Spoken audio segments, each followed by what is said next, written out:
अस्सलाम वालेकुम भाईजान। ये देखें, ये जो मादी खड़ा है ना, ये वाला, ये इंशाअल्लाह ताला कल कोयटा के लिए जाएगा। ये चीनी मादी और बहुत आउट क्लास नस्ल है इसकी। और ये ब्लैक खड़ा है, ये अब मैंने मंगवाया है। इसे दूसरा दिन है, इसलिए मैं इसे बाहर नहीं छोड़ रहा कि आपस में ये लड़े ना।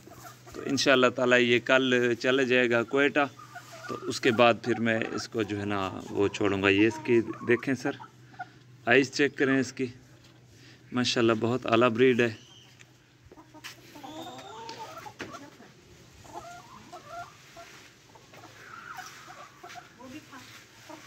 ये देखें, एक ये वाले है और एक और है, मैं आपको वो भी चेक कराता हूँ इंशाल्लाह। ये अंडे देने के बिल्कुल करीब है। इसने कल एक अंडा दिया है, आज अभी अंडा नहीं दिया।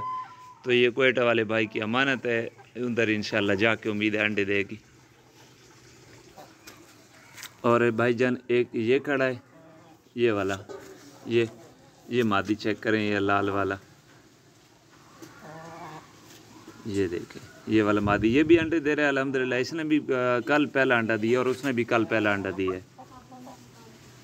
ये देखें, इसकी आइज़ चेक करें भाईजान, माशाल्लाह बहुत प्यारी मुर्गी है।